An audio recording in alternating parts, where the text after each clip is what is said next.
Good morning, good day, and good evening, wherever you are.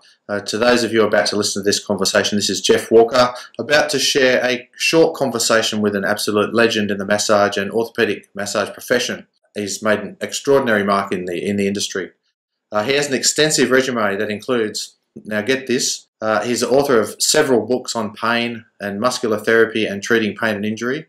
Recently released another title called Conversation Transformation. He studied with the world famous Dr. James Syriacs. He's been a major contributor to the American Massage Therapy Association Massage Therapy Journal since 1987. He's been involved with the professional ethics of massage, the standardization of training programs, regulations and licensing of practitioners.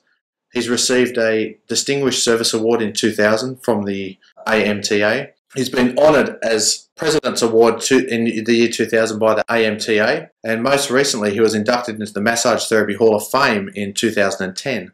That was in a ceremony at the World Massage Festival in June 2010. A very, very warm welcome to you, Dr. Ben Benjamin. Thank you so much for having me. Wow, that's quite a resume, Ben. Where do you get the energy to do all that, and what do you do in your spare time? I seem to have been born with a lot of energy. I usually have the energy of several people. I don't really get tired. I just know I have to go to sleep. Occasionally I get tired, but usually I have a lot of energy, and I always have. And I do a lot of things to take care of myself. Maybe that's why. I eat well. I exercise regularly. I do a form of salsa dancing called Salsa Dancing, which was developed in Cuba. I play African drums. And mostly I really enjoy thinking up new courses and learning new things in my life and incorporating them into what I do with my clients, with my students, with myself. Fantastic. Now, we're a very curious bunch here in Australia, along with the loads of inquiries that we've had about your workshops for your tour in March 2013. People have been intrigued by your name, Ben Benjamin. It's very memorable. And one question that's cropped up a few times is, what is your middle name? Well, that has a little story to it. My middle name is Ian, which used to be spelled I-A-N. But in America, people don't know how to pronounce these things, so they would call me Ian. So I changed it to E for Ian, so that's my middle name. Well, that makes more sense. Good. Before we talk about your tour to Australia next March and what people are going to be learning are new techniques that's really going to put money into their pockets because they're going to become much better therapists, what's a typical day like for Ben Benjamin? It's 7:30 over there at the moment. What does a regular day look like for you? Well, the thing about my days is there's no such thing as a regular day. I like to do a lot of varied things. I might give a treatment, a lesson, write an article in the same afternoon. I'm usually up at 6 or 6:30. One of my most enjoyable things to do is I take a hot tub every morning on my deck outside. I have breakfast, and I go to work. I do all sorts of things. I prepare webinars. A lot of what I do is I teach by webinar to people around the world. And I also build in something really fun to do every day, like dancing or having lunch with a friend or drumming or something that I really enjoy. Fantastic. So you're obviously a very busy man then. So when you do travel, do you still enjoy it? Does it still inspire you? Do you still enjoy the teaching and the travel that goes with it? Mostly I enjoy meeting people from other places, other cultures. It's not so much the places that I get enamored of. It's really the things I do to connect with other human beings. And I'm more interested in that than where the environment is. I love a beautiful environment. It's not that doesn't mean that much to me unless I really connect with the people who are living in a particular place. Okay. Moving on to the workshops that you're bringing to Australia. We had Thomas Myers out here last year. Afterwards, he said that many of the questions that he was being asked about the techniques that he was teaching was, Tom, when do we use these techniques? So it was more of an assessment thing as opposed to the actual technique, the use of the technique. So with this, Tom suggested that we speak to you and in that bring out your unique style of assessment and treatment to Australia. And in particular, he was thinking more towards the workshops in orthopedic massage, the assessment and treatment of the neck, and one of the same name related to the lower back. I know that in Australia, the therapists love learning new skills and assessment and treatment techniques. What skill sets are they going to be enriched with from attending these courses? What do you see as the main benefits for them? Well, when you look at somebody who has a pain, in my mind, you're looking for two things. First, you're looking for what is causing their pain right now.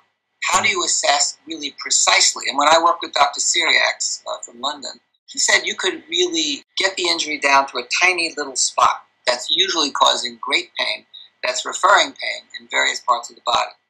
Like if you have a pain that's down your arm and in your neck and in your scapula, it might be just one small place that you have to identify. But because the pain is referred in so many places, it's sometimes difficult to identify that unless you understand how to do it. Same thing with the low back. The low back can give pains in the low leg, in the foot, in the thigh, in the buttock, etc., and even around to the abdomen. And unless you know how to identify precisely which structure is causing that, you have a lot of difficulty. For example, the iliolumbar ligament will refer pain into the groin. It's in your back, but you often feel it in the groin area. The sacrotuberous ligament will refer pain just straight on the line down the back of the leg into the heel.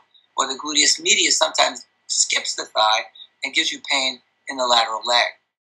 And I guess another piece is to really understand that these recurrent chronic injuries, which millions of people have, come as a result of scar tissue in particular places. And that scar tissue is an adhesive scar tissue, not put together well, but put together poorly, so that it keeps tearing and healing and tearing and healing. And what Tom's work does, and we work together, teaching together sometimes, what his work does is look at how did the person get into that position? How did they get that problem so that they now have pain? So I go in the opposite direction. I say, well, what's hurting you right now? And then let's look at the myofascial, the alignment, all the other factors that are creating that problem in your body so that you don't have it ever, ever again. I think the perfect marriage between the two techniques. Fantastic.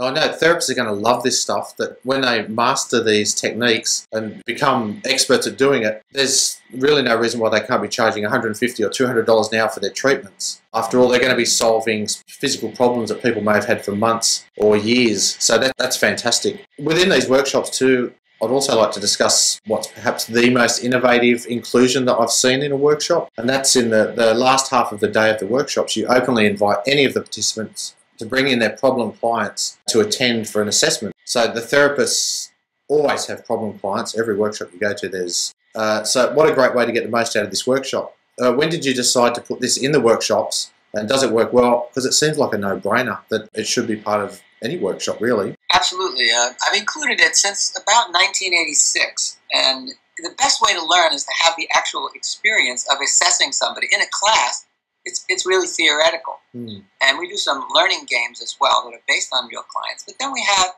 real clients come in, sometimes 10, 15 different clients, and people work in small teams to actually apply what they just learned, to figure out, and it might take them 45 minutes, an hour, to figure out what is really going on with this person. Why do they have pain straight across the back? Why is it just on the right side? Why is it going down both legs or one leg?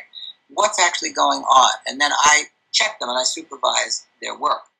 And when they really feel confident about this and include this in their work, most of my students report that their income goes way up because now they have something very unique that most people can't do with that kind of precision. And you can charge more if that happens. I charge more than anybody probably in the country for my work. And I also don't charge that much when I have somebody that I see they can't afford it. I'll either see them for less or I will refer them to one of my graduates. So I want everybody to have access to this kind of work. It's very important not to exclude people because of their financial condition. And if you have these gifts and you have this information, you can make a lot of money and you can also give to people who don't have a lot of money. Oh, fantastic. The assessment and treatment strategies that you teach,